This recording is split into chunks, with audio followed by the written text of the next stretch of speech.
On the 23rd of August, Ukraine's Defense Intelligence Directorate stated that it destroyed an S-400 Triumph surface-to-air missile system in Crimea.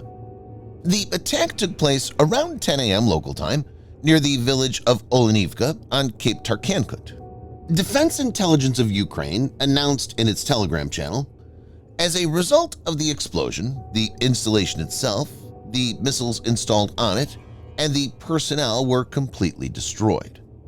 The video shared starts with a perspective from a drone, showcasing what they allege to be the S-400 system.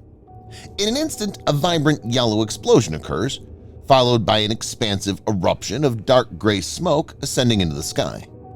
Additionally, there are white smoke trails emerging from the impacted system. Kyiv had alluded to a deployment of fresh weaponry for executing extended-range attacks within occupied Crimea. Ukrainian journalist Yuriy Butusov has indicated that the R-360 Neptune anti-ship missile, adapted for land-based assault purposes, was put into action for this attack. In this video, Defense Updates analyzes how Ukraine managed to destroy the Russian S-400 system with a Neptune missile. Let's get into the details.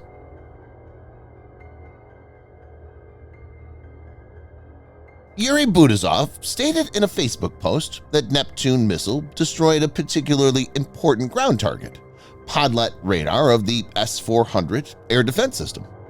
He noted that Podlet is the eyes of Triumph. The radar provides surveillance of airspace, both for low-altitude targets and ballistic missiles, and is a key component of the air and missile defense of the Russian armed forces. Butusov stated that intelligence of the armed forces of Ukraine had received accurate information about the location of the Russian radar. He claimed that a single Neptune missile flying at a low altitude went unnoticed and destroyed the Podlet radar, despite the presence of large Russian defense forces in the occupied Kherson region and Crimea. He also stated that the attack footage was recorded by a drone of the main Directorate of Intelligence of the Ministry of Defense.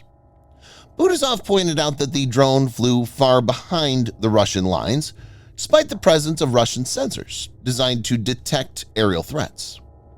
He noted that the Russian system was unable to engage either the Ukrainian drone or the Ukrainian winged missile.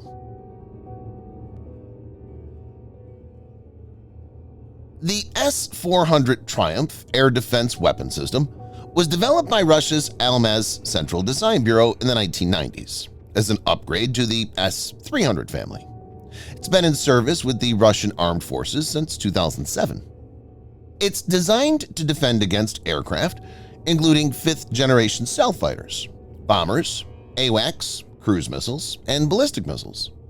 It's considered one of the most lethal air defense systems in the world. S-400 air defense is a package consisting of radar, a command and control center, and interceptor missiles. It can track hundreds of targets at a time, engage up to 36 targets simultaneously, and launch 72 missiles parallelly. S-400 uses multiple radars depending on threat perception. The primary one is either the 91 N6E Big Bird Acquisition and Battle Management Radar, or the 92 N6E Gravestone Multi-Mode Engagement Radar. These have a range of around 600 kilometers or around 370 miles.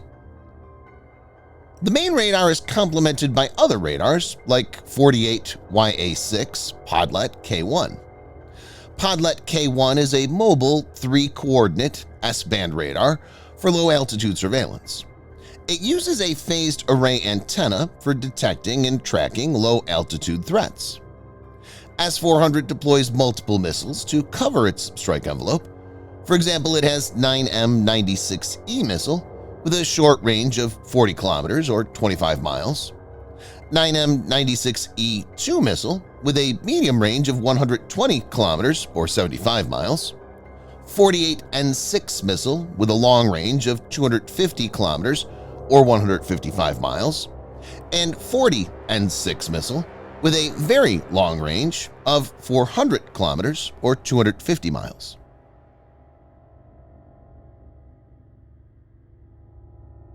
Neptune is a Ukrainian subsonic anti-ship cruise missile developed by Luch Design Bureau.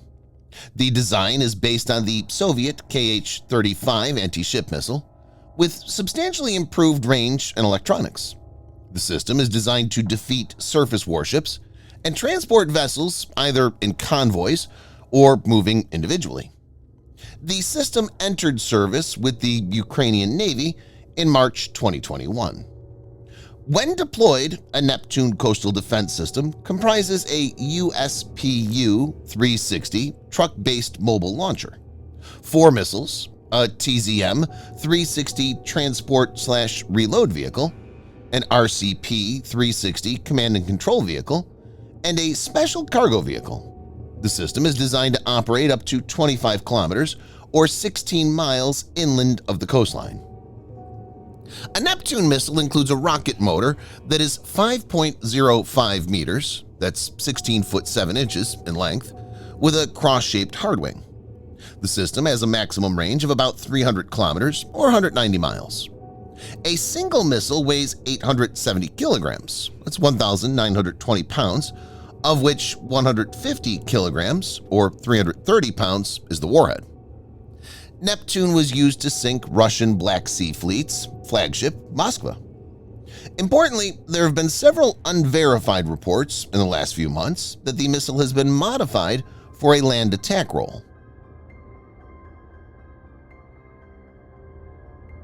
Neptune, though being a subsonic missile, was able to hit Moskva despite the fact that the warship had a triple-layered air defense system. It seems the missile has an excellent low-altitude flight profile that enables it to take on highly protected targets. The planning by Ukrainians must also be appreciated, since it seems they pre-programmed the missile to follow a route that could enable it to evade most of Russian short- and medium-range sensors present in the region. This event is a major embarrassment for Russia and a big win for Ukraine.